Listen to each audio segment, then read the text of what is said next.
ॐ सहना भवतु सहनौ भुनक्तु सह वीर्यं करवावहै तेजस्विनावधीतमस्तु मा विद्विषावहै।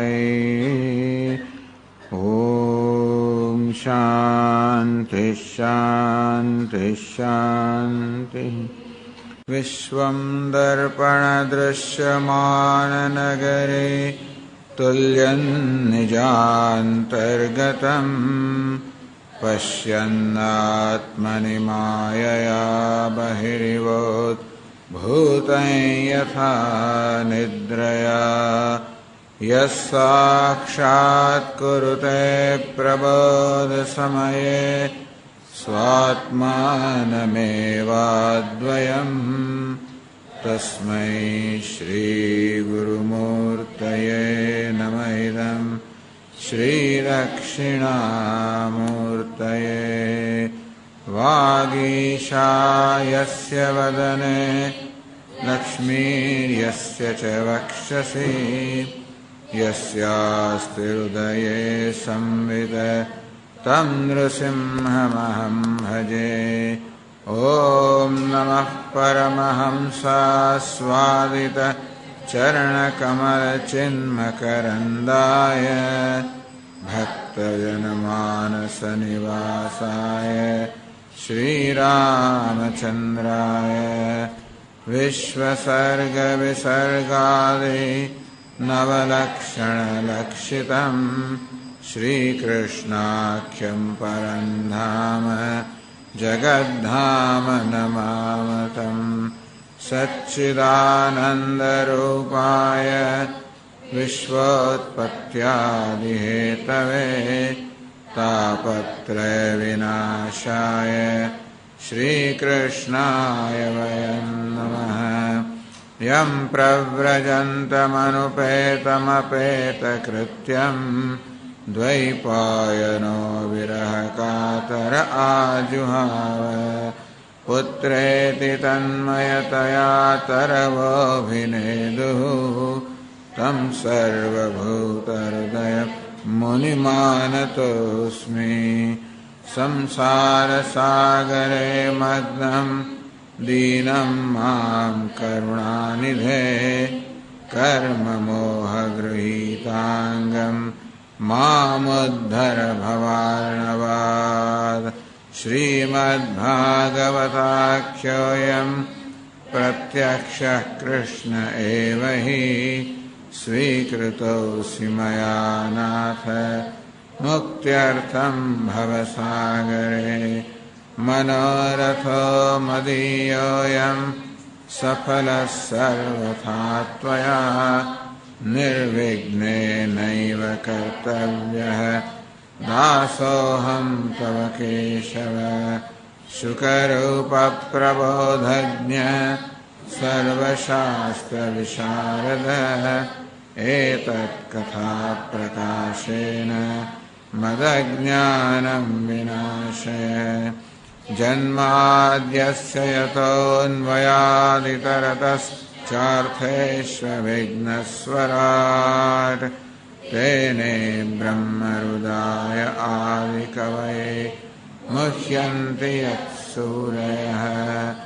तेजो वारिमृदां यथा विनिमयो यत्र त्रिसर्गो मृषा धाम्ना स्वेन सदा निरस्तकुहकं सत्यं परं धीमहि।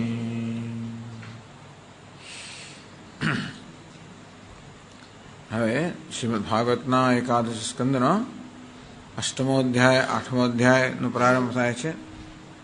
અષ્ટમે અજગરાદિભ્ય નવભ્ય શિક્ષિતમ હરિ. આઠમા અધ્યાયમાં આ 9 ગુરુઓ છે. અજગરથી મળીને 2 9 ગુરુઓથી શિક્ષા પ્રાપ્ત કરવામાં આવી છે. હરિ અવધૂત ગિરા પ્રાહ. અવધૂતની વાણી દ્વારા વાસ્તવમાં હરિ અર્થાત ભગવાન શ્રી કૃષ્ણ વિવેકાય ઉદ્ધવમ પ્રતિ ઉદ્ધવમાં વિવેક જન્માવા માટે હરિ અર્થાત ભગવાન શ્રી કૃષ્ણે ઉદ્ધવને આ 9 ગુરુઓની કથા કહી વિવેકનો ઉદ્ભવ કરવા માટે.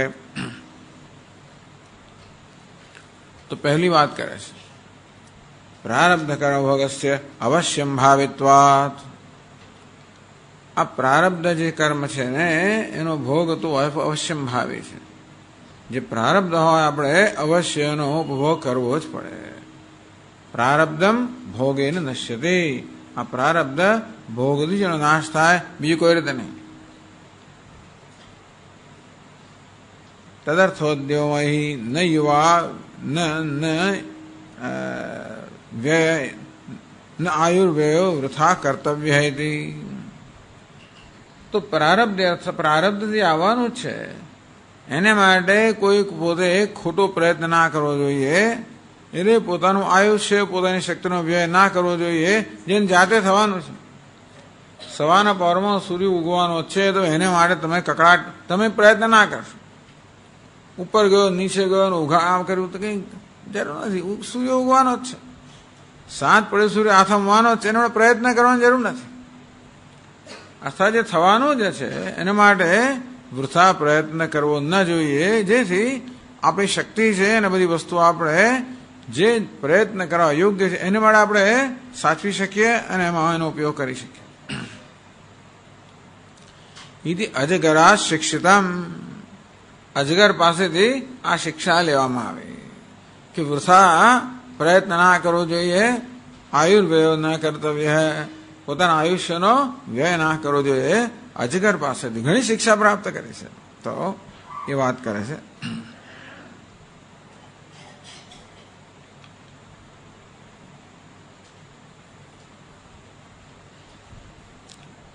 બ્રાહ્મણ ઉવાચ સુખમૈન્દ્રિયકમ રાજન સ્વર્ગે નરક એવ ચ.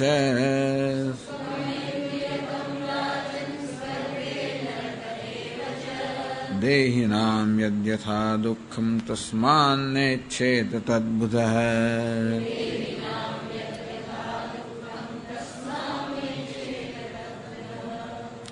બ્રાહ્મણ એટલે દત્તાત્રેય, અત્રિના પુત્ર છે. અત્રિ બ્રાહ્મણ હતા અને દત્તાત્રેય બ્રાહ્મણ છે, અથવા તો બ્રાહ્મણ એ બ્રહ્મનિષ્ઠ. જે બૃહદારણ્યમાં કહેવામાં આવ્યું કે બ્રાહ્મણો ભવેત. પાંડિત્યમ, બાલ્યમ, મૌનમ, આ બધું કર્યા પછી, શ્રવણ મનન નિધિધ્યાસન કર્યા પછી મનુષ્ય બ્રહ્મ જ્ઞાનમાં નિષ્ઠ બનવું છે. બ્રાહ્મણ એવા બ્રાહ્મણ છે. આ તો માત્ર જાતિથી નહીં પરંતુ મુખ્ય અર્થમાં બ્રાહ્મણ છે. બ્રહ્મ જાનાતિ બ્રાહ્મણ. જે બ્રહ્મને જાણે છે, બ્રહ્મનો તો વેદ પણ થાય કે આપણે બ્રહ્મ પરમ બ્રહ્મ પણ થાય એવા બ્રહ્મના જ્ઞાતા, બ્રહ્મ અનિષ્ઠ આ બધું જે છે એ બ્રાહ્મણે કહ્યું. સુખમ ઐન્દ્રિયકમ રાજન સ્વર્ગે નરકે એવ ચ. દેહિનામ યદ યથા દુઃખમ તસ્માત ન ઇચ્છેત તદ્બુધઃ. હે રાજન. તો રાજન કહીને બોલાવે છે. રાજ્યસ્યાપી વિષય સુખાંત પાદિત્વેન હેત્વમ. રાજ્ય તારું છે એવું જ. ઐન્દ્રિયકમ સુખમ સ્વર્ગે નરકે એવ ચ. તો ઐન્દ્રિયકમ ઇન્દ્રિય પ્રભવમ સુખમ. ઇન્દ્રિયોનો વિષય સાથે સંયોગ થાય ત્યારે જે સુખ જન્મે એને ઐન્દ્રિયક, ઇન્દ્રિયમાંથી જન્મેલું સુખ કહેવામાં આવ્યું. સ્વર્ગે નરકે એવ ભવતી યથા સ્વર્ગે ભવતી. બધા જાણે કે સ્વર્ગમાં તો ઇન્દ્રિયજન્ય સુખ પ્રાપ્ત થાય છે. નરકે ભવતી એવું માની લે કે નરકમાં મળતું હશે. નરકની અંદર પણ ખાવા પીવાનું તો મળતું હશે. મને નરકની અંદર પણ એવું સુખ તો મળતું હશે. અથવા શું કરાદી નારક્યા આવી યોનવ. અથવા આ ભૂંડ વગેરે જેને નારકી યોની કહેવામાં આવે છે, તો આવી જાતની જે હીન યોની કહેવામાં આવે છે એને નરકની યોની કહી શકાય. ત્યાં પણ આ ભૂંડ વગેરેને પણ પુત્ર કલત્ર વગેરેનું સુખ તો મળે જ છે એ લોકોને પણ. ટૂંકમાં નરકની અંદર પણ સુખ મળતું હોય છે, સ્વર્ગમાં તો મળતું જ હોય છે. યથા દુઃખમ તેવી દુઃખ પણ. પ્રયત્નમ એના લભ્યતે, આ દુઃખ પણ પ્રયત્ન વગર પ્રાપ્ત થાય છે. એ તો બધા જાણે છે. એક વસ્તુ માટે કોઈ પ્રયત્ન ના કરે, એ દુઃખ માટે કોઈ પ્રયત્ન કરે જ નહીં. છતાં પણ દુઃખ કોઈ પ્રકારના પ્રયત્ન વગર પ્રાપ્ત થતું જ હોય છે. પ્રારબ્ધ પ્રમાણે ભગવાન તો હિસાબ રાખનારો છે, તેથી પાપ અને પુણ્યનો હિસાબ રાખનારો છે. પૂર્વમાં જે પાપ કર્મ કર્યા છે એને કારણે દુઃખ, પુણ્ય કર્મ કર્યા છે એને કારણે સુખ. અને તેથી આપણે ઈચ્છે કે ના ઈચ્છે, ઈચ્છો કે નહીં, પ્રયત્ન કરો કે નહીં, એને રોકવાનો પ્રયત્ન કરો, એ ન આવ્યો પ્રયત્ન કરો, રોકવાનો પ્રયત્ન કરો, ન ઈચ્છો, આ બધું દુઃખ વિશે કરો તોય પણ દુઃખ આવવાનું જ છે. કે પ્રારબ્ધ દુઃખ લઈ આવવાનું છે. પ્રારબ્ધ કહો, ઈશ્વર કહો, બંને એક જ છે. ઈશ્વર કર્મફલદાતા છે, માટે ચેતનના દ્રષ્ટિથી ઈશ્વર કહેવામાં આવે છે. અથવા આ કુદરત લઈ આવે પ્રારબ્ધ. પ્રારબ્ધ કહો કે ઈશ્વર કહો કે કર્મ કહો, એને કારણે આપણે ઈચ્છે કે ના ઈચ્છે, નથી જ ઈચ્છતા, ઈચ્છવાનો સવાલ જ નથી. કોઈ ન જ ઈચ્છે દુઃખ, અને દુઃખ છતાં આવે જ છે. તેવી જ રીતે સુખ આવતું હોય છે. ટૂંકમાં સુખમ દુઃખ શિરસ્કમ. સુખ કેવું છે? હંમેશા દુઃખને સાથે લઈને જ આવનાર છે. દુઃખમાં પરિણામનારું જ આ સુખ હોય છે. એ સંસ્પર્શજા ભોગા દુઃખયોને એ વધે. ભગવાને કહ્યું કે આ ઇન્દ્રિય સાથેના સ્પર્શમાંથી જન્મનારા સુખ છે તો બધા દુઃખનો જ મોહ છે. એટલે ટૂંકમાં આ બધું સુખ દુઃખ પ્રારબ્ધથી આવતું હોય છે. હે રાજન, રાજ્યસ્યાપી વિષય સુખાંત પાદિત્વેન હેયત્વમ. એટલે ખરેખર તો વિષય સુખ છોડવું જ જોઈએ, પરંતુ જે હોય તે દુઃખ જેમ આવે છે એટલે ટૂંકમાં અવશ્યમ ભાવિત્વાદ, જે પોતાનું પ્રારબ્ધ કર્મ છે એનો અવશ્યમ ભાવ, પ્રારબ્ધ પ્રમાણે સુખ દુઃખ બંને આવવાના જ હશે, તેથી આવશે.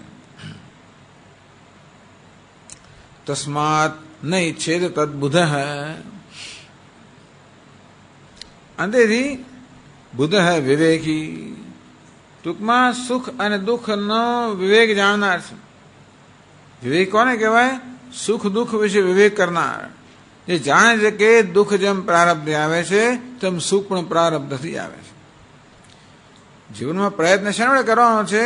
આધ્યાત્મિક ઉન્નતિ માટે પ્રયત્ન કરવાનો છે.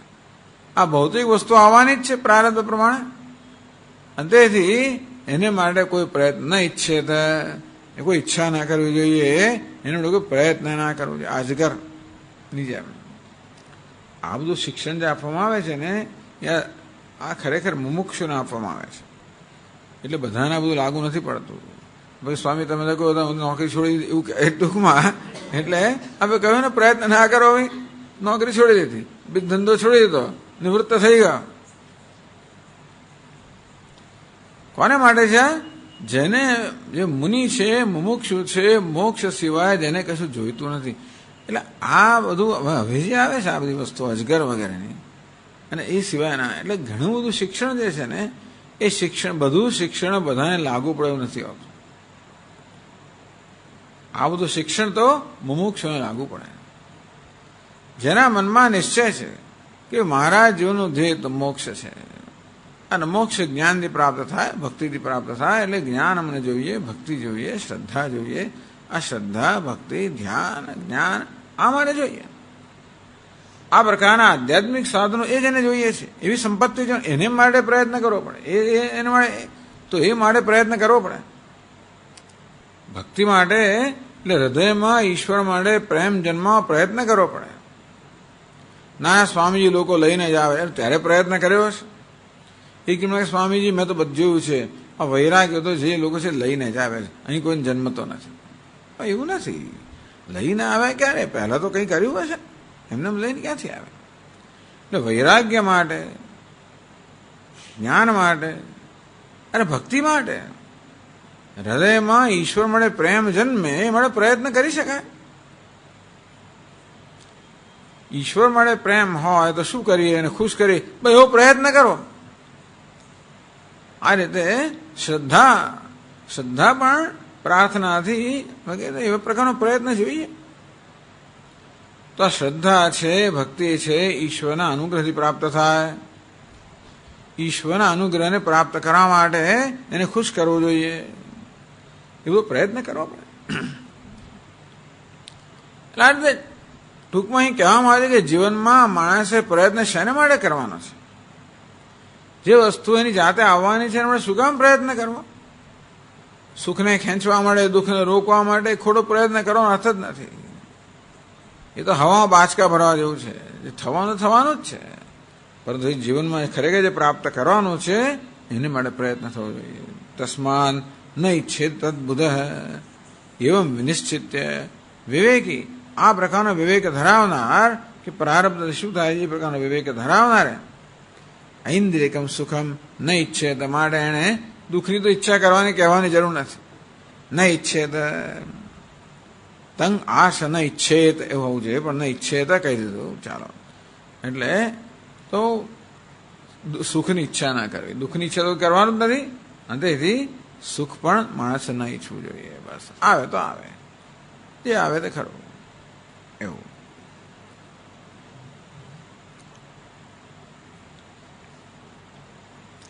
પ્રારબ્ધભોગસ્ય અવશ્યમ ભાવિત્વાત તદર્થમોદ્યય વૃથાયુવ્યયો ન કર્તવ્ય. બસ ખોટો સમય ના બગાડવો, જે વસ્તુ આને માટે એની જાતે થવાનું છે.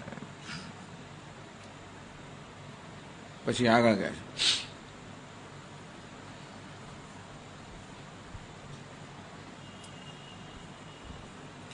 શરીર નિર્વાહ માત્રમ તુ યથાલબ્ધેન કર્તવ્યમ. એટલું ખરું, શરીર નિર્વાહ માત્રમ, પોતાના શરીરનો નિર્વાહ માત્ર કરવો એ પણ શેનાથી? યથાલબ્ધેન, જે મળે એનાથી. અજગર પણ પોતાના શરીરનો નિર્વાહ કરે છે, પણ જે મળે એનાથી. આવી રીતે આ મુમુક્ષુએ શરીરનો નિર્વાહ કરવો, જે મળે એનાથી. એવું શિક્ષણ વળી અજગર પાસેથી પ્રાપ્ત થયું. પછીના શ્લોકમાં કહે છે ગ્રાસમ સમૃષ્ટમ વિરસમ મહાંતમ સ્તોકમેવ વા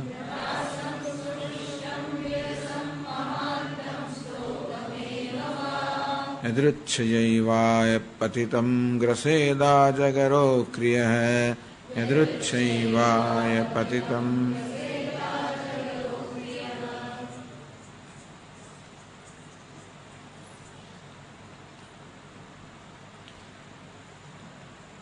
આજગર અક્રિય, આજગર અજગર જેવો, અક્રિય નિષ્ક્રિય. બસ તો મુમુક્ષુએ અજગરની જેમ બસ નિષ્ક્રિય રહેવું જોઈએ, કોઈ પ્રકારની ક્રિયા કરવી ના જોઈએ. શેને માટે ના કરવી જોઈએ? ગ્રાસમ સમૃષ્ટમ, આજગર અજગર વૃત્તિ. તો સાધુઓની જાત જાતની વૃત્તિઓ છે. માધુકરી વૃત્તિ, આજગરી વૃત્તિ. આગળ કહે છે માધુકરી. મધુકરી એટલે ભ્રમર કે મધમાખી. મધમાખી જેવી રીતે દરેક ફૂલમાંથી જરા જરા લે, સતત ફરતી હોય એક ફૂલથી બીજા ફૂલ, તેમ સાધુએ પણ જરા જરા ભિક્ષા જુદા જુદા ઘરથી પ્રાપ્ત કરવી. એક ઘરથી બધું ના લઈ લેવું, ઘણા ઘરમાંથી થોડું થોડું લેવું. એને માધુકરી વૃત્તિ કહેવાય. આજગરી વૃત્તિ, અજગર જેવી વૃત્તિ, પડી જ રહેવું, આવે તો ખરું, ના આવે તો કઈ નહીં, એવો પણ સાધુ હોય છે. આજગરી વૃત્તિ તો એ અજગરની વાત કરે છે. આજગર એટલે કે અજગર વૃત્તિ, ટૂંકમાં અજગર સમાન વૃત્તિ ધરાવનારો. અજગર, અજય એટલે બકરો, ગર એટલે ગળી જનારો. અહીંથી બકરાને ગળી જનારો કારણે અજગર કહેવામાં આવે છે. એવું એક અક્રિય ઉદાસીન. અક્રિય એટલે કે નિષ્ક્રિય, ઉદાસીન.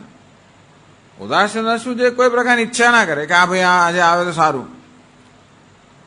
એવું છે ને, આપણે ભિક્ષા માંગવા ના જઈએ, પણ અંદરથી પાછી યોજના, અંદરથી જાત જાતના સંકલ્પો કરતા હોઈએ કે મનોરથ કરતા હોઈએ કે આજે ફલાણું આવે તો સારું, આજે પેલું આવે તો સારું. એટલે એ રીતે અક્રિય, ઉદાસીન નહીં. આવે ના આવે ટૂંકમાં એ વસ્તુનો કોઈ વિચાર જ નથી. કેવી રીતે પોતાના દેહનો નિર્વાહ કરો, દેહના નિર્વાહ માટે કયા પ્રકારનું ભોજન મળશે એ વિશે તદ્દન ઉદાસીન. કે જે ગ્રાસમ આહારમ, ગ્રાસ એટલે કોળિયો, એનો અર્થ આહાર. સુમૃષ્ટમ વિરસમ વા, સુમૃષ્ટમ સ્વાદુ, વિરસમ વા રસરહિત, કટુ તીક્ષ્ણાદિ. ક્યારેક સ્વાદિષ્ટ આહાર આવી જાય, ક્યારેક વળી વિરસ રસ વગરનો, કડવો હોય, તીખો હોય, નીરસ હોય.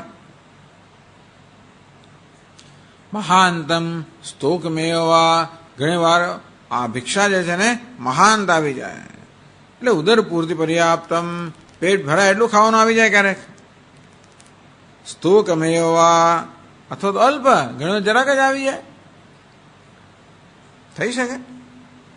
આ રીતે આહાર પૂરતો હોય કે અલ્પ હોય, સ્વાદિષ્ટ હોય કે સ્વાદહીન હોય, રસાળ હોય કે રસહીન હોય. યદૃચ્છયા એવ આપતિતમ, યદૃચ્છા એ કોઈ ઈશ્વરેચ્છા કે પ્રારબ્ધ. યદૃચ્છયા એવ આપતિતમ, બસ યદૃચ્છાથી ઈશ્વર ઈચ્છાથી જે આવે આપતિતમ, તો જે કંઈ આવી જાય એની જાતે. ગ્રસેદ, બસ એનો આહાર કરવો જોઈએ. ગ્રસેત અદ્યાત, ત્યાં ગ્રસેત જોઈએ. તંગ અભાવ આશ, સુખમાં એવું પેલા એને માટે ખાલી આપણા છંદની પૂર્તિ માટે આપણું થતું હોય છે. યદૃચ્છયા દૈવાત પ્રયત્ન વિના એવ આપતિતમ લબ્ધમ. યદૃચ્છા કોને કહેવાય? બસ ઈશ્વરેચ્છા, દૈવ. આપણા પોતાના પ્રયત્ન વગર એની જાતે જ જ્યાં આવે બસ એનો આહાર કરવો જોઈએ.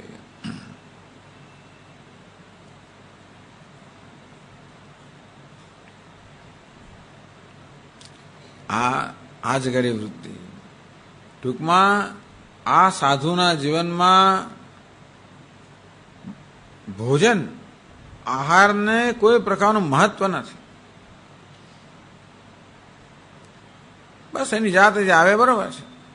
આમ તો કયું ક્ષુદ્વ્યાધિશ્ચ ચિકિત્સતામ, પ્રતિદિનમ ભિક્ષૌષધમ ભુજ્યતામ, સ્વાદવન્નમ નતુ યાચ્યતામ, વિધિવશાત પ્રાપ્તેન સંતુષ્યતામ. એવું પણ કહ્યું સાધન પંચકમમાં, ક્ષુદ્વ્યાધિશ્ચ ચિકિત્સતામ. આ ક્ષુધા નામનો એક વ્યાધિ છે, એની ચિકિત્સા રોજ કરવી જોઈએ, એના માટે ઔષધ જોઈએ. ભિક્ષ ઔષધમ ભુજ્યતા, ભિક્ષારૂપી ઔષધ છે એનું સેવન કરવું જોઈએ ક્ષુધા નામની વ્યાધિનું શમન કરવા માટે. સ્વાદવન્નમ નથુ યાચ્યતામ, પરંતુ સ્વાદિષ્ટ અન્નની યાચના ન કરવી જોઈએ. વિધિવશાત પ્રાપ્તેન સંતુષ્યતામ, પ્રારબ્ધવશાત જે પ્રાપ્ત થાય એનાથી સંતોષ માનવો જોઈએ. બસ. એટલે આહારને કશું મહત્વ નહીતર આખો દિવસ મન એનું ચિંતન કર્યા કરતું. આહાર વસ્તુ એવી છે ને, એટલે જો એમાં જો સ્વાદ વગેરે મહત્વનું બની જાય એકવાર આપણા માટે, સ્વાદવન્નમ તો યાચ્યતામ, જો આહારનો સ્વાદ મહત્વનો બની જાય તો હંમેશા પછી એ જ ચિંતન ચાલ્યા કરે. ક્યારે ભંડારો થવાનો છે, ક્યારે રબડી મળશે, ને ક્યારે પછી ખીર મળશે, ને ક્યારે લાડુ મળશે, ને ક્યારે ફલાણું મળશે વગેરે, એવું મન વિચાર કર્યા કરે. સાધુઓને બિચારાને આમ તો કંઈ એમનું રસોડું તો ના હોય. આશ્રમમાં રહેતા હોય તો જુદી વાત છે, તે પણ એ તો આશ્રમમાં તો બધા ઘણા સાધુઓ તો જે રસોડામાં બને ખાવાનું હોય. બાકી સાધુઓને તો પેલા અન્ન ક્ષેત્રમાં જવાનું હોય, ત્યાં સવારે દાળ રોટી, સાંજે રોટી દાળ મળે, શાક મળે થોડું ઘણું. પહેલાના જમાના એવું હતું કે દાળ અંદર શોધવી પડે, રોટલી પાછા અહીંયા આવીને તમારે વળી પાછી એને કંઈક થોડીક એને ગરમ ગરમ કરવી પડે, શેકવી પડે, તો જ પછી ખાવા યોગ્ય થાય. ઘણી વાર તો એને દાળમાં અડધો પોણો કલાક પલાળી રાખવી પડે, ત્યારે પત્તો લાગે. દાળ શાક બધું એકને એક ડબ્બામાં જ નાખ્યું હોય બધું, આવું હોય. એટલે થાય કે હવે ત્યારે પણ બધા ભક્ત લોકો આવતા હોય છે, અન્ન ક્ષેત્રમાં એ લોકો ભંડારો આપતા હોય છે. એટલે શું છે આજે ભંડારો ક્યાં રહેશે, એ પછી એવું ચિંતન થયા કરે.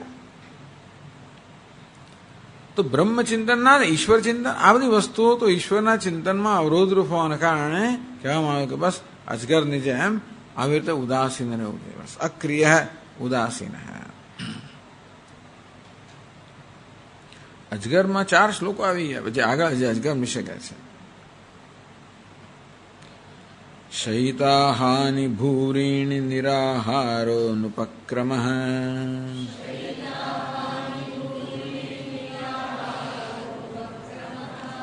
યદિ નોપનમેદ્ગ્રાસો મહાહિરિવ દિષ્ટભુક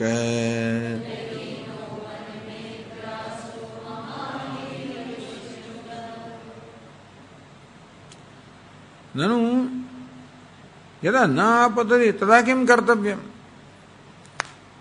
આ તો કહ્યું ને કે જે આવે એ ખાઈ લો. પ્રશ્ન પૂછે છે શ્રીધર સ્વામી, યદા ન આપતતિ, પણ ના મળે તો આવે જ નહીં તો શું કરું? તદા કિમ કર્તવ્યમ. જો પ્રારબ્ધ વસાદ આપણને ભોજન પ્રાપ્ત થાય તો શું કરવું? તો કહે છે શયિત અહાનિ ભૂરેણી નિરાહાર. બસ આહાર વગર જ ઘણા દિવસ સુધી પડી રહું. બસ એવું કહે છે. આવો અજગર કરતો હોય છે, ઘણા દિવસ સુધી પડી રહે, આહાર વગર પડી રહે. ગ્રાસ આહાર યદિ યદૃચ્છાત ન ઉપનમેત ન આગચ્છેત. એવું પ્રારબ્ધ હોય કે આહાર આવે જ નહીં. મહાહિ, અહી એટલે સર્પ, મહાહિ મોટો સર્પ એટલે કે અજગર. દિષ્ટ ભૂક, દિષ્ટ પ્રારબ્ધ. જે ભાગ્ય કહો, નિયતિ કહો, એનું નામ દિષ્ટ. દિષ્ટ ભૂક એટલે કે પ્રારબ્ધને કારણે જે પ્રાપ્ત થાય એ ભોગવનારો, એને દિષ્ટ ભૂક કહેવાય. પ્રારબ્ધમેવ પ્રાપકમ ઇતિ ધૈર્યવાન. એ પોતાનું ધૈર્ય નથી છોડતો. પ્રારબ્ધમેવ પ્રાપકમ, આ પ્રારબ્ધ જ પ્રાપ્ત કરાવનારું છે. આ પ્રકારે ધૈર્ય રાખનાર. નથી આવતું પ્રારબ્ધ નહીં હોય, હોત તો જરૂર પ્રારબ્ધ લઈ આવ્યું જ હોત. અને એટલા માટે પ્રારબ્ધ પૂરો વિશ્વાસ છે કે પ્રારબ્ધમાં એનું એવું થયું કે આનો એવો નિશ્ચય છે કે ભિક્ષા લેવા જાઓ કે ના જાઓ, પ્રયત્ન કરો કે ના કરો, પ્રારબ્ધ નહીં તો નહીં જ મળે. પ્રારબ્ધ નહીં હોય તો મળવાનું નથી, પ્રયત્ન કર્યા છતાં, અને હશે તો પ્રયત્ન કર્યા વગર મળવાનું જ છે. પ્રારબ્ધમેવ પ્રાપકમ નતુ પ્રયત્ન. આ પ્રયત્ન વસ્તુને પ્રાપ્ત કરાવનારો નથી, પ્રારબ્ધ પ્રાપ્ત કરાવનારો છે. એ પ્રકારનું ધૈર્ય રાખનાર, એને દિષ્ટભુક, પ્રારબ્ધ લાવે એને જ ભોગવનાર. નિરાહાર, કઈ વાંધો નહીં, આહાર વગર. અનુપક્રમ નિરુદ્યમ, ભૂખ લાગી એટલે પ્રયત્ન કર્યા વગર જ. એટલે કહે છે કે નિરાહાર અનુપક્રમ, કોઈ પ્રકાર ઉપક્રમ વગરનો, કોઈ પ્રકારના પ્રયત્ન વગરનો, ઉદ્યમ વગરનો. ભૂખ લાગી એટલે ગમે તે કરીને પેટ ભરવાનું એવું કઈ નહીં, ઉદ્યમ વગર. શયિત, બસ એને સૂઈ રહેવું જોઈએ, પડી રહેવું જોઈએ. બહુને શયિત, બહુની હાનિ, બહુ દિવસ સુધી પણ એને કોઈ પ્રકારના પ્રયત્ન વગર નિરાહાર, બસ આરામ કરવો જોઈએ, પડી રહેવું જોઈએ, ભૂખ્યા ભૂખ્યા.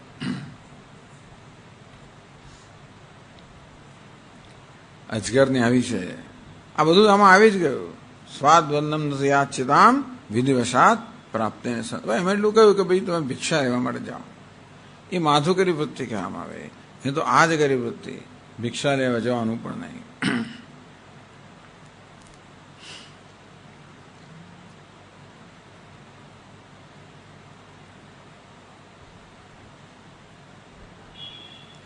પછી નનુ સમર્થોપી શયિત એવ કેમ.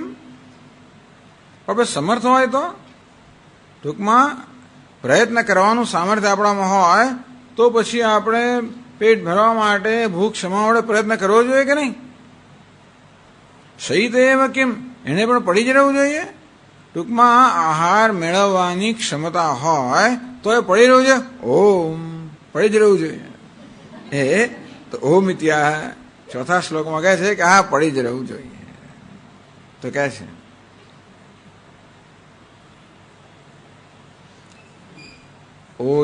ઓજસ્સહો બલયુતમ બિભ્રદ્દેહમ કર્મકમ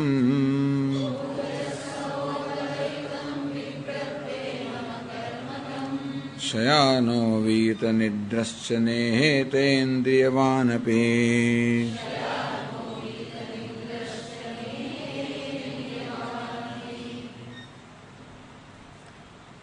ओजस सह बलयुतम, ओज इंद्रिय बलम, सह मनोबलम, बलम શારીરમ, ઇન્દ્રિયનું બળ પણ હોય એને ઓજસ કહેવામાં આવ્યું, મનનું બળ પણ હોય એને સહસ કહેવામાં આવ્યું, અને શરીરનું બળ હોય એને બળ કહેવામાં આવ્યું. આ બધા પ્રકારની શક્તિ હોય, બધા પ્રકારનું સામર્થ્ય હોય તો પણ તદયુક્તમ ઓજસ સહુ બલયુતમ. આ શરીરના સ્તરે, ઇન્દ્રિયના સ્તરે, મન ઘણીમાં શું છે, શરીરના સ્તરે બળ હોય, ઇન્દ્રિયના સ્તરે હોય, પણ મનના સ્તરના કોણ ઉઠે છે? જાઓ છોડો. ઘણા લોકો મેં જોયા ભૂખ લાગે ને ઊંઘ પણ આવે તો ઊંઘી જાય ભૂખ ખાવાના બદલે, એવું પણ થાય. એટલે ઘણી વાર પેલું મનનું બળ ના હોય અને તેથી એકદમ ડિપ્રેસ થઈ ગયો બિચારો, નિરાશ થઈ, એને તેથી એને કંઈ ખાવા ઈચ્છા જાય જ નહીં, કોઈ પ્રયત્ન ના કરે. ક્યારેક મનનું બળ હોય પણ ઇન્દ્રિયનું બળ ના, ઉઠવાનું બળ જ ના હોય, જે ચલાતું ના હોય, આવું બધું હોય તો નહીં. શરીરમાં શક્તિ પણ છે, કદાચ શરીરમાં છતાં ઘણી વાર પેટમાં ગડબડ થઈ ગઈ હોય, મનમાં બળ હોય, શરીરનું બળ હોય, પણ પેટ ત્યારે કામ ના કરતું હોય, ગડબડ થઈ ગઈ હોય તોય તમારે ના ખવાય. બધું બરાબર છે, પેટમાં ભૂખ પણ લાગી છે, પગમાં ચાલવાની શક્તિ પણ છે, અને મનમાં સંકલ્પની શક્તિ બધું જ છે એનામાં. એવું ન હોય તમે ના જાઓ એ તો કંઈ બહુ મોટી વાત નથી, પણ આ બધા એટલે બધી સંભાવના હોવા છતાં પણ ઓજસ સહો બલયુતમ બિભ્રત દેહમ અકર્મકમ, અકર્મકમ નિર્વ્યાપારમેવ દેહમ બિભ્રત શયાન એવ સર્વ પ્રવૃત્તિ શૂન્ય એવ ભવેદ. ટૂંકમાં બસ એટલે દેહમાં કોઈ પ્રકારનો વ્યાપાર કર્યા વગર બધી પ્રવૃત્તિ શૂન્ય રહીને ખાલી પડી જ રહેવું જોઈએ, આવું કહે છે. તરી નિદ્રાલુ સ્યાત, તો ઊંઘી પડી રહેવું જોઈએ એટલે શું, ઊંઘ્યા કરવું જોઈએ? અજગર તો એવું જ કરતો હશે, પણ બધી રીતે અજગરનું આપણે અનુસરણ ના કરી શક્યા. તો તમે કહો છો કે ભાઈ જો આ તમારા ભોજન માટે, આહાર માટે કોઈ પ્રયત્ન કરવો જ નહીં, બધી શક્તિ હોય તોય પણ અને પડી રહેવું જોઈએ એટલે ઊંઘ્યા કરવું જોઈએ કે નહીં?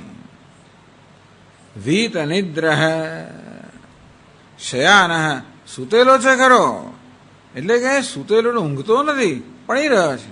તો કહો છે વીત નિદ્ર, નિદ્રા વગરનો છે. તો શું કરે છે? સ્વાર્થે પરમાત્મા લોચને, પરમાત્માનું આલોચન કર્યું, નિદ્રા ઊંઘતો નથી, પડી રહ્યો છે, આંખો બંધ પણ હોય, ઊંઘતો નથી, જાગ્રત છે. યા નિશા સર્વભૂતાનામ તસ્યામ જાગૃતિ સંયમી. જે તત્વથી બધા અજ્ઞાની લોકો જે અજ્ઞાત છે એ તત્વમાં એ જાગે છે. એટલે વીત નિદ્ર, ઊંઘતો નથી પરંતુ પોતાના તત્વમાં જાગ્રત છે. સ્વાર્થે દત્ત દૃષ્ટિ ભવેદ, પોતાના સ્વાર્થમાં એટલે કે આત્મામાં જ દૃષ્ટિવાળો બનીને રહેવું જોઈએ.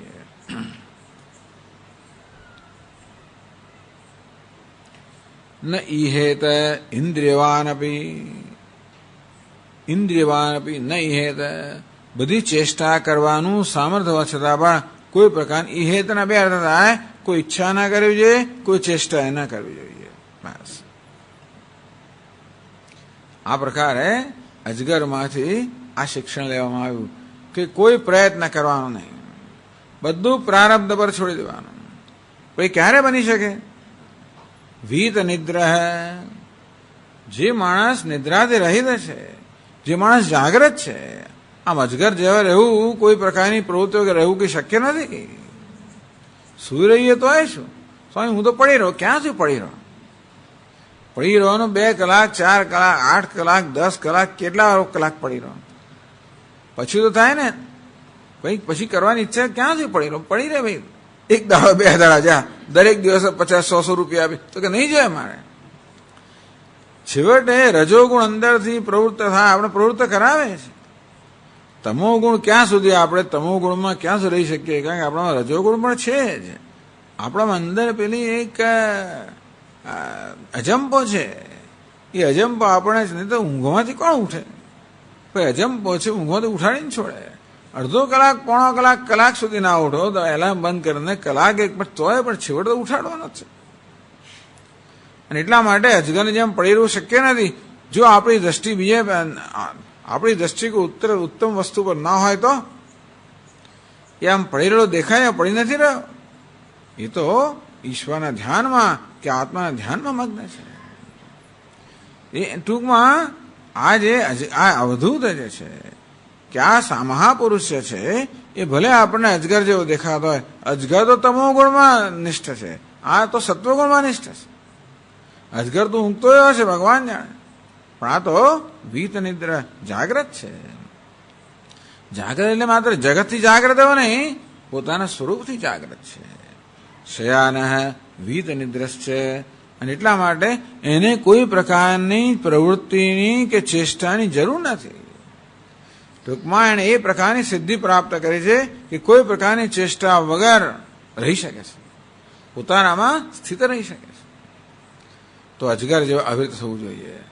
આ તો અજગર જેવી રીતે પડી રહ્યો હોય છે, જો કે અજગર તો તમસમાં પડી રહ્યો હોય, સાધુ આ રીતે પોતાના સ્વરૂપમાં નિષ્ઠ થવું જોઈએ. એટલા જ મને કહ્યું કે બાકીનું બધું પ્રારબ્ધ પર છોડવું જોઈએ. કે બી કશી વસ્તુ માટે એટલે ભગવાને કહ્યું ને ભાઈ, આગમાપાયન અનિત્યા તામ સ્થિતિક્ષસ્વ ભારત. ભાઈ જો હે અર્જુન, આ દુનિયાની વસ્તુ તો આવશે ને જશે. અનુકૂળ આવે એટલે એને પકડી રાખવું, પ્રતિકૂળ આવે એટલે યુદ્ધ કરવું, છોડ આ બધો સંઘર્ષ. જો એવો સંઘર્ષ કરીશ તો કોઈ દાડો અંત આવવાનો જ નથી. એમાંના અબાધની શક્તિના સમય બધું વ્યય થઈ જશે તારો. એટલા માટે જેને આવું હોય આગતે સ્વાગતમ કુર્યાત ગચ્છંતમ ન નિવારે. જ્યાં આવે એને આવા સ્વાગતે કરવાની જરૂર નથી. આવે એને આવવા દો અને જ્યાં એને જવા દો. પણ સ્વામીજી વ્યવહાર કેમ થાય? જેને વ્યવહારની ચિંતા નથી એના માટે. આપણે એથી એવું ના થાય. પેલો ભાઈ આવે ઉભા રહો એને બેસાડવાનું, ખુશ રાખવાનું, ચા પીવડાવવાનું, એને ઘેર હું જઈશ તો મારું શું કરશે, મારું શું કહેશે શું નહીં કે, આવી બહુ ચિંતા આપણને તો હોય ને. અથવા આપણો લાગતો ઓળખતો આવ્યો એને બેસાડીએ, પેલું બીજો આવે એની સામે ના જોઈએ, જાત જાતનો વ્યવહાર આપણે કરવો પડે. જેમ લોકો આપણે વ્યવહાર કરતા આપણે કરવો પડે. આવી માથાકૂડની વાત નથી. એને તો કઈ વ્યવહારની ચિંતા જ નથી ને. આ વ્યવહાર કેમ કરવો પડે? કારણ કે ન કરીએ તો કે ગુમાવવાનું છે ને, કરીએ તો કે મેળવવાનું છે. એટલા માટે જ બધા કરતા હોય છે. આને તો કંઈ કરવાથી ગુમાવવાનું નથી. નહીં વતસ્ય કૃતેના અર્થ ના કૃતેને કશ્ચન. કરવાથી કે મેળવવાનું પણ નથી, ન કરવાથી ગુમાવવાનું પણ નથી. અને એટલા માટે કોઈ ચિંતા નથી કરતો. કોણ આવ્યું, કોણ ગયું, શું છે શું નહીં, દુનિયાને જેમ કરવું એમ કરવાનું. હા, દુનિયા પાસેથી આપણે કઈ અપેક્ષા હોય તો પછી આપણે દુનિયાને ખુશ રાખવી પડે. એ વાત સાચી છે. પણ એ દુનિયા માટે કોઈ દ્વેષ નથી, દુનિયા માટે પ્રેમ છે. કોઈ અપેક્ષા નથી, કોઈ જરૂરત નથી. પ્રજાહાતિ યદા કામાન સર્વાન પાર્થ મનોગતાન. બધા પ્રકારની ઈચ્છાઓમાંથી જરૂરિયાતથી મુક્ત છે. આત્મનીવ આત્મના તુષ્ટ, કારણ કે એની બધી જરૂરિયાતો પોતાના વડે સંતુષ્ટ થઈ છે. એવો જે હોય એ અજગરની જેમ પડી રહેવાને એનું એને પાલવે, બાકી કોઈને પાલવે નહીં. પણ ચાલો, આ તો આપણને આદર્શ કહેવામાં આવ્યો. જે કહેવામાં આવ્યું કે છેવટે કેવા થવું જોઈએ. એટલે આમાંથી માત્ર દુનિયા પ્રત્યે ઉદાસીન રહેવું એવો આપણો પાઠ નથી લેવાનો. પરંતુ આ તો પોતાનામાં નિષ્ઠ છે.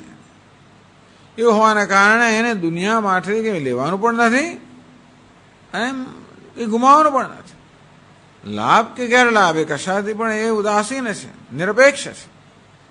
એટલા માટે તો અજગર જેવા થવું જોઈએ. આ રીતે તો પછી પ્રારબ્ધ દેહ મળે. દેહ ટૂંકમાં દેહનું પાલન કરવું એ પણ એનો ધર્મ નથી.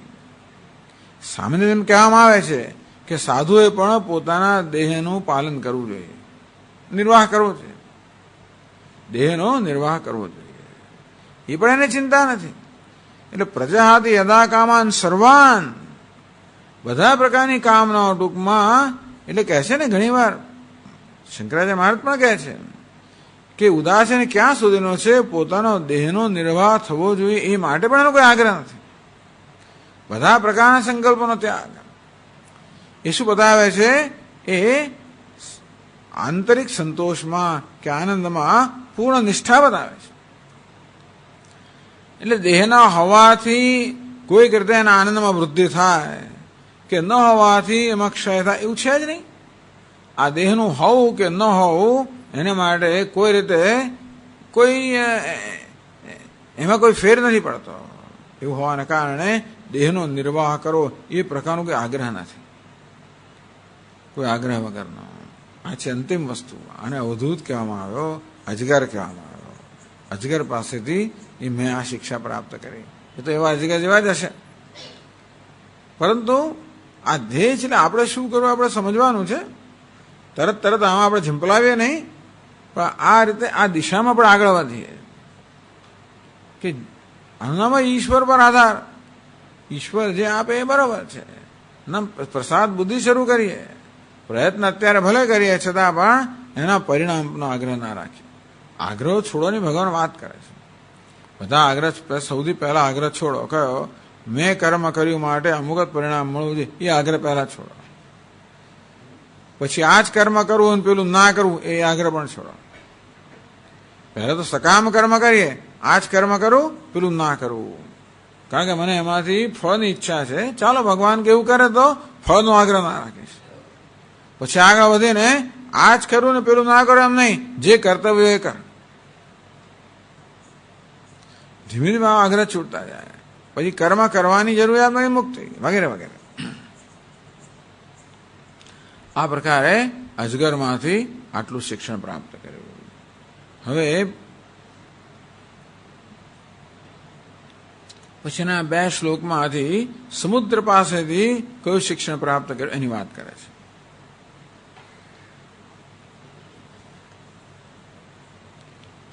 મુનિઃ પ્રસન્ન ગંભીરો દુર્વિગાહ્યો દુરત્યઃ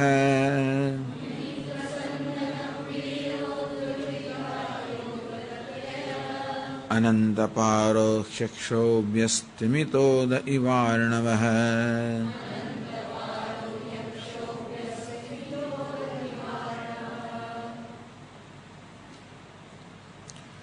મુનિ પ્રસન્ન ગંભીર. આ સમુદ્ર કેવો છે? પ્રસન્ન છે, ગંભીર છે. પ્રસન્ન અર્થ તો સ્વચ્છ. સમુદ્રના પક્ષમાં પ્રસન્ન એટલે કેવો? સ્વચ્છ. એટલે ઘણી વાર સમુદ્રનું જળ એકદમ પારદર્શક હોય છે.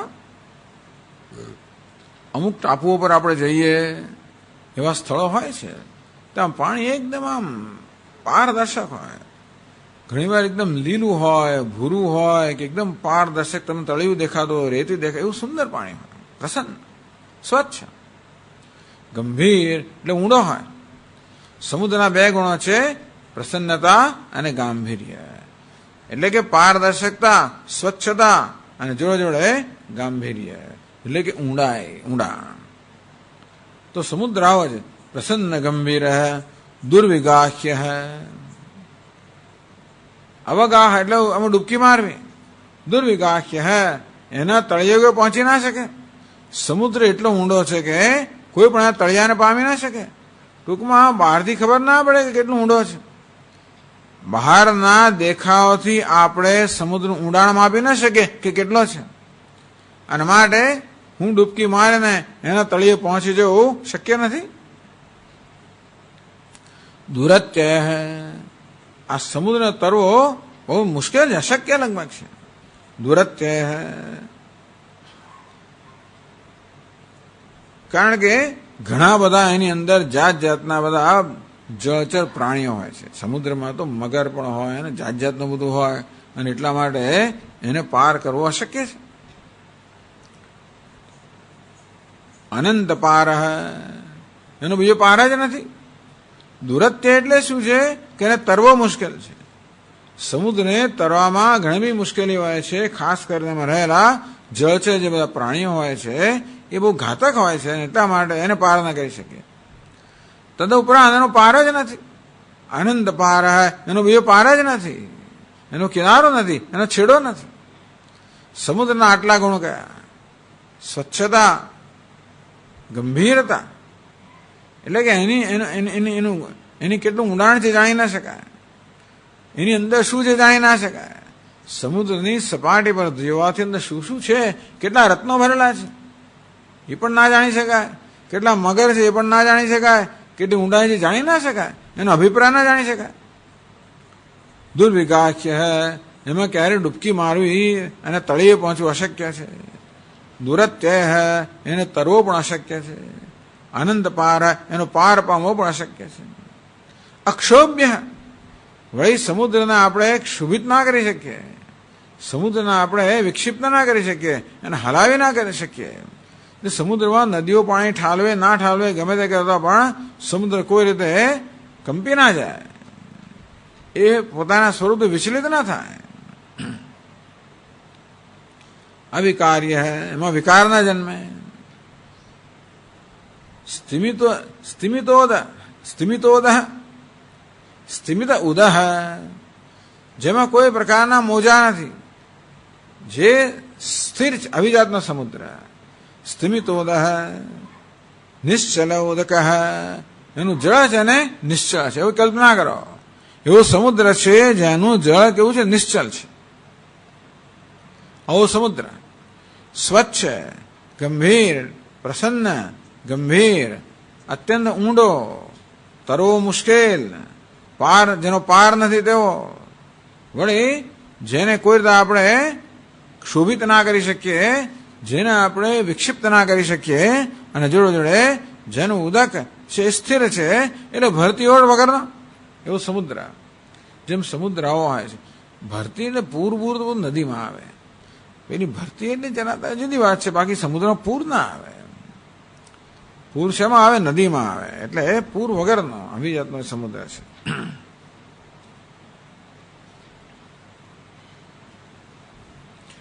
આવો મુનિ ભવેત, મુનિએ પણ આવા થવું જોઈએ.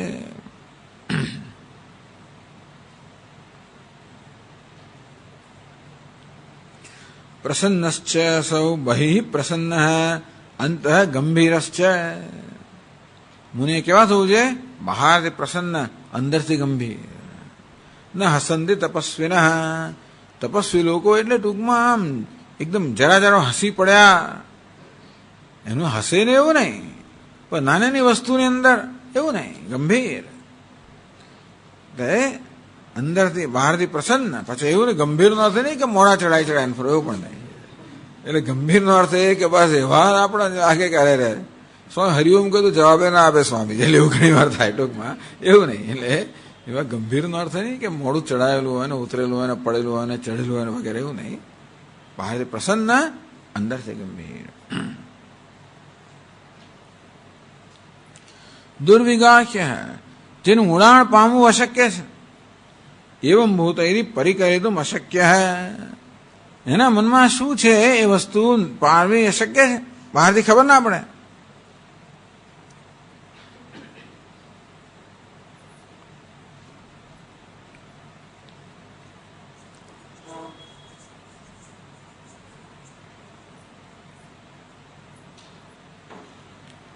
તેવી રીતે મુનિએ પણ ગંભીર બનવું જોઈએ.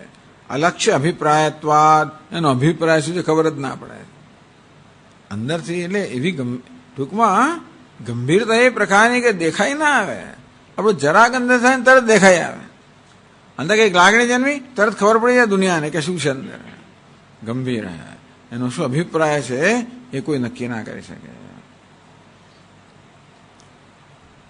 અથવા એમ કહેવાય તો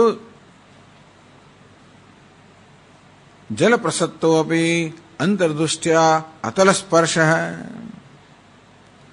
જેવી રીતે આ સમુદ્રનું ઊંડાણ, જળ ઘણી બધું જળ સ્વચ્છ છે છતાં પણ ઊંડાણ ખૂબ જ છે. તેવી રીતે સર્વત્ર ચિત્ત પ્રસત્તો અપી, તે મુનિનું ચિત્ત પણ પ્રસન્ન હોય, નિર્મળ હોય. નિર્મળ ચિત્તવાળા હોવું જોઈએ. એટલે પ્રસન્નતા કેમ છે, ચિત્તની નિર્મળતાને કારણે. બહારી પ્રસન્ન કેમ છે, ચિત્તની નિર્મળતાને કારણે. સાથે સાથે અંત નિજ રહસ્ય ઉપાસ્ય પ્રકાશક. પોતે શેની ઉપાસના કરી રહ્યો છે, પોતે શેનું અંદર શું ચાલી રહ્યું છે એના મનમાં એ ખબર ના પડે. એ ભગવાનનું નામ લેતો હોય, ઈશ્વરની આરાધના કરતો હોય, એ શું કરી રહ્યો છે એ ખબર ના પડે. એટલે એના અંદરના અભિપ્રાયને જાણવો અશક્ય છે. પછી કહે છે દુરત્ય અનતિક્રમણીય તેજસ્વિત્વાત. પછી તેજસ્વી હોવાના કારણે કોઈ એને કોઈ પ્રભાવિત ન કરી શકે.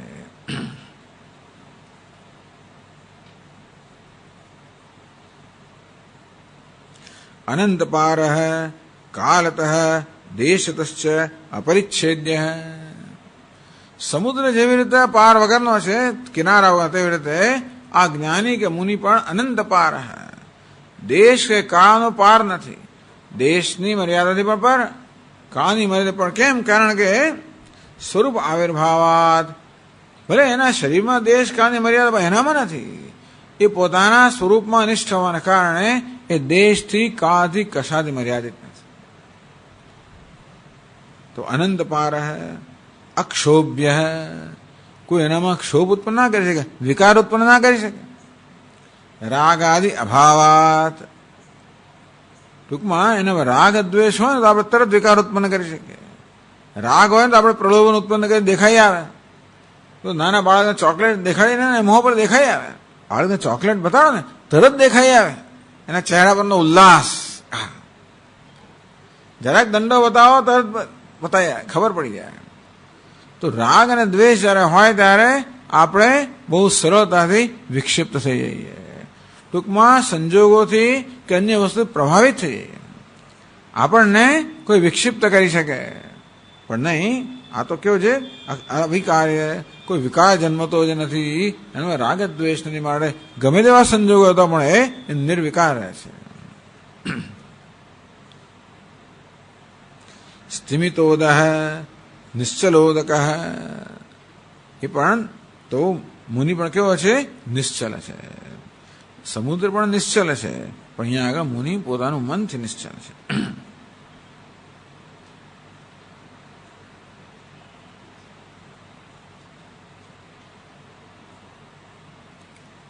તો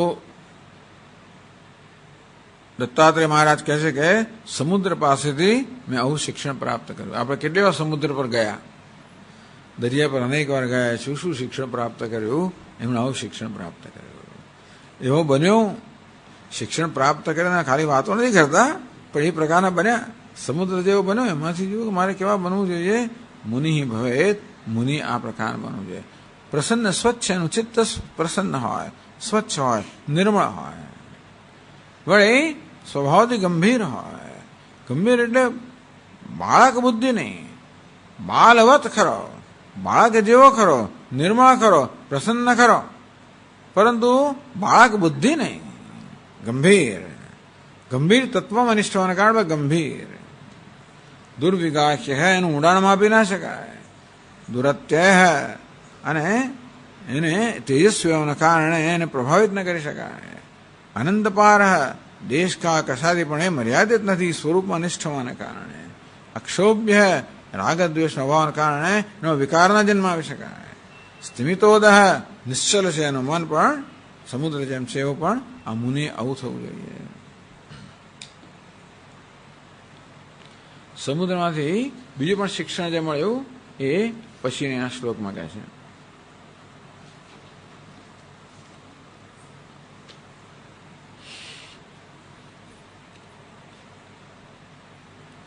સમૃદ્ધ કામો હીનો વા નારાયણ પરો મુનિ.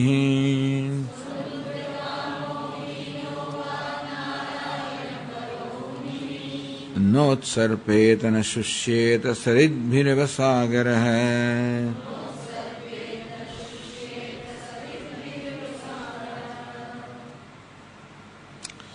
સાગર સરિદ્ભિવ ન ઉત્સર્પેત.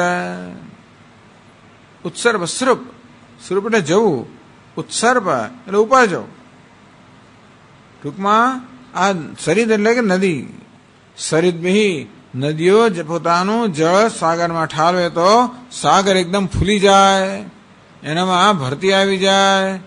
એવું થતું નથી, અથવા તો ઉભરાઈ જાય. નદીઓ એનામાં જળ ઠાલવે એટલે સાગર ઉભરાઈ જાય, મોટો બની એવું ઊંચો થાય. તો એવું થતું નથી હોતું. ન શુષ્યેત, ઉનાળાની અંદર નદીનું પાણી ઓછું થઈ જાય તો સાગર બિચારો શોષાય જેવો નથી થતો. ટૂંકમાં સાગરમાં ગમેલી સમૃદ્ધિ નદીઓ લાવે તો ફૂલાઈ જતો નથી. અને નદીઓ સમૃદ્ધિ ન લાવે તો એ શોષાઈ જતો નથી. એનું કારણ છે કે એ સ્વયં પૂર્ણ છે. આપૂર્યમાણમ અચલ પ્રતિષ્ઠમ સમુદ્રમાપ પ્રવેશંતી અદ્વત. ભગવાને પણ કહ્યું કે જે સમુદ્ર નદીઓ ગમે તેટલું જળ ઠાલવે તો પણ સમુદ્ર પૂર્ણ બની જતો નથી, અપૂર્ણ બનતો નથી. સમુદ્ર પોતાની પૂર્ણતામાં નિષ્ઠ છે. આ રીતે જ્ઞાની પુરુષ પણ પોતાની પૂર્ણતામાં નિષ્ઠ છે. તેવી રીતે સમૃદ્ધ કામ એટલે ઘણીવાર એટલે સાધુ પાસે અમુક પ્રકારની સમૃદ્ધિ આવી જાય, એની કામનાઓ પૂરી થઈ જાય, પદાર્થની પ્રાપ્તિઓ થાય તો ન ઉત્સર્પેત ફૂલાઈ જવું, ઘમંડી થઈ જવું એવું બની જાય. ઉત્સિક્તો ન ભવેદ. એટલે માણસે પણ આપણી પાસે સમૃદ્ધિ આવે તો સમૃદ્ધિને કારણે ફૂલાઈ ના જવું જોઈએ, ઘમંડ ના આવી જવું જોઈએ. જેમ સમુદ્ર ફૂલાતો નથી, ઘમંડી થઈ જાય તો બધાને, ઘમંડી થાય તો બધાને ડુબાડી દે. સમુદ્ર નથી કરતા. ફૂલાઈ ઊંચો આવી જાય, ડુબાડી દે બધાને. બસ જે વાણ આવે ને હું તો ગબડાવી દઉં. ટૂંકમાં સમુદ્ર એવું થતું નથી આવતું. માણસ તો સમૃદ્ધિ આવે એટલે ફૂલાઈ જાય, ઘમંડ આવી જાય એનામાં. તો કે નહીં, સમુદ્રને જે એમ કોઈ ફૂલાઈ ના જવું જોઈએ, ઘમંડ ના આવવું જોઈએ. જાણીએ છીએ કે ભાઈ આ બધું પ્રારબ્ધને આગળ કહ્યું ને, પ્રારબ્ધ જે આવે છે ઈશ્વરની કૃપાને કારણે આવે છે. જે કે મને પ્રાપ્ત થયું છે એમાં મારો પ્રયત્ન હશે ખરો એ ના નથી, છતાં પણ ઈશ્વરની એને કૃપા કે અનુગ્રહ છે એ એનો મુખ્ય અંશ છે. ભગવાને અનેક પ્રકારના અનુકૂળતાઓ કરી આપી ત્યારે આ સમૃદ્ધિ મને પ્રાપ્ત થઈ છે, એમને પ્રાપ્ત નથી થઈ. એટલા માટે જે વિવેકી મનુષ્ય છે તો હંમેશા નમ્ર હોય, વિનીત હોય કે નમ્ર હોય. જાણે છે કે જે કંઈ સિદ્ધ થાય છે બધું ઈશ્વરની કૃપાથી થાય છે. હીન હોવા જતું રહે તો સમૃદ્ધિ તો આવે ને જતી પણ રહે. જતી અરે અરે જતું રહ્યું, હું તો મરી ગયો, એના વગર મારો શું થશે વગેરે વગેરે કશું નહીં, આવે ને જાય. બિચારો શોષણ એનું ના થાય. શોષણ ના થાય એટલે કે ટૂંકમાં એકદમ નિરાશ ના થઈ જાય, ડિપ્રેસ ના થઈ જાય.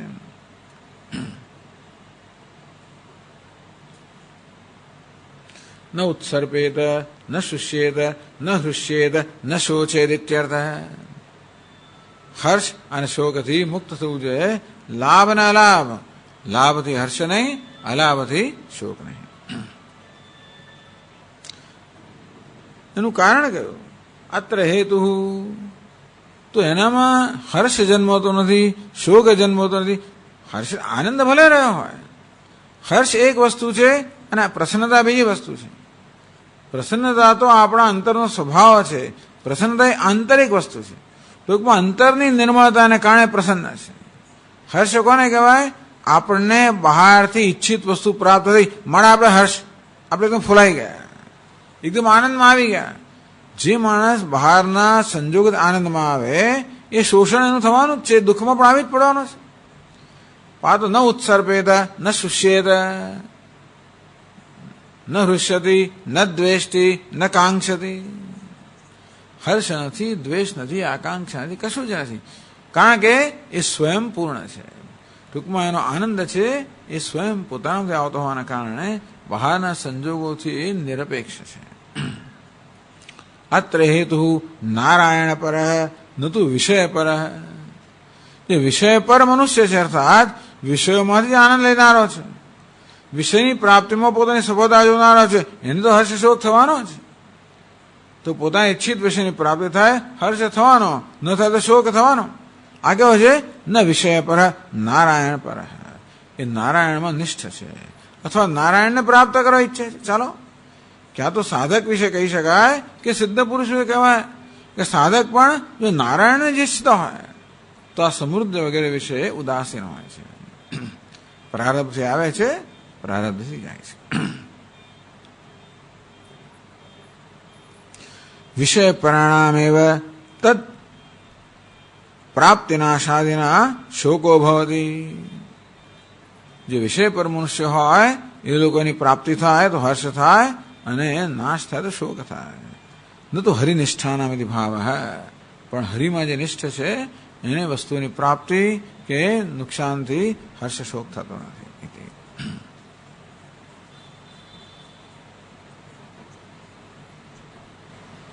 ઓમ ઓમ પૂર્ણમદઃ પૂર્ણમિદં પૂર્ણાત પૂર્ણમુદચ્યતે પૂર્ણસ્ય પૂર્ણમેવાવશિષ્યતે. ઓમ શાંતિ શાંતિ શાંતિ. સચ્ચિદાનંદરૂપાય વિશ્વોત્પત્યાદિહેતવે તાપત્રય વિનાશાય શ્રીકૃષ્ણાય વયં નમઃ. જન્માદ્યસ્ય યતોન્મયાદિતરતશ્ચાર્થેષ્વવિઘ્નસ્વરાટ તેને બ્રહ્મહૃદાય આદિકવયે મુહ્યન્તિ યત્સૂરયઃ તેજો વારિમૃદાં યથા વિનિમયો यत्र त्रिसर्गो मृषा धाम्ना स्वेन सदा निरस्तकुहकं सत्यं परं धीमहि. ओम शांति शांति शांति. हरि ओम. श्री गुरुभ्यो नमः. हरि